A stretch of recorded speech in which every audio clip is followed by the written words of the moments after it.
नमस्कार, स्वागत है आप सभी का टीएनपी न्यूज में और मैं हूं आपके साथ मिशा सिंह। कैम्ब्रिज यूनिवर्सिटी में राहुल गांधी के भाषण से देश में चर्चा एक बार फिर तेज हो गई है। राहुल ने बिजनेस स्कूल के छात्रों को संबोधित करते हुए केंद्र सरकार पर जमकर निशाना साधा। इसके अलावा राहुल ने पेगासस के मुद्दे पर सरकार को निशाने पर लिया। राहुल ने कहा कि सरकार ने उनकी जासूसी करवाई है। देखिए ये रिपोर्ट।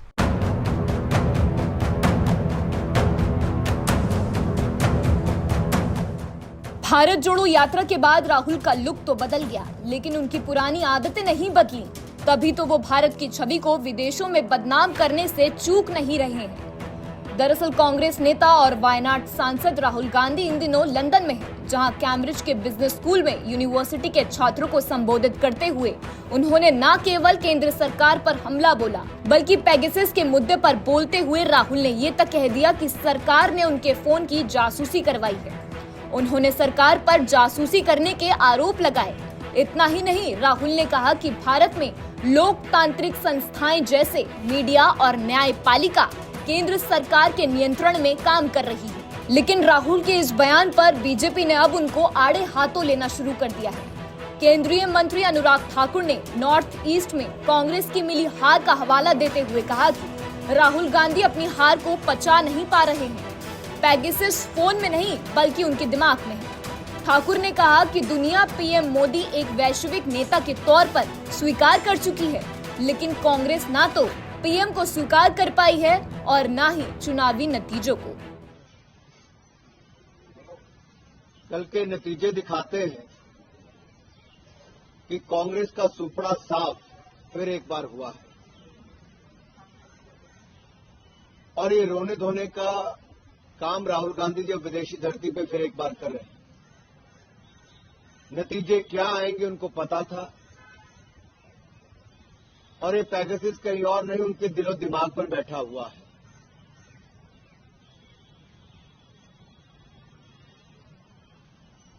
दुनिया भर में मोदी जी के प्रति जो सम्मान बढ़ा है, जो भारत का मान सम्मान बढ़ा है मोदी जी के नेतृत्व में, वो आज कोई और नहीं, दुनिया भर के बड़े बड़े नेता कह रहे हैं। राहुल जी किसी और की नहीं, कम से कम इटली के प्राइम मिनिस्टर और उनके नेताओं की तो सुन लेते हैं।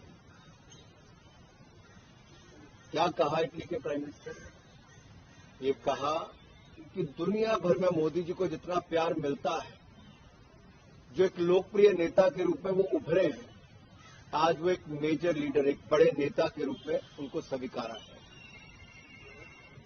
ये शायद राहुल गांधी जी और कांग्रेस पार्टी स्वीकार नहीं कर पाए, ना वो लोगों का मैंडेट स्वीकार कर पाए, एक के बाद दूसरी हार को शायद राहुल गांधी स्वीकार नहीं कर पाए।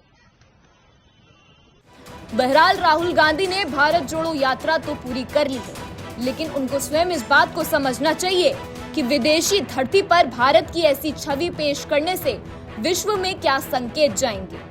हालांकि राहुल ने अपने संबोधन में एनडीए की सरकार में चलाई गई जनधन योजना और उज्ज्वला योजना की भी तारीफ की है, लेकिन जिस तरीके से उन्होंने लोकतांत्रिक संस्थाओं को खतरे में बताने की बात बोली, उन पर बीजेपी की टिप्पणी तो लाजमी है, क्योंकि देश के भीतर सरकार की आलोचना उचित प्रतीत होता है, लेकिन विदेशी धरती पर भारत की ऐसी छवि पेश करना हर स्तर पर निराश ही करता है। Bureau report, TNP news.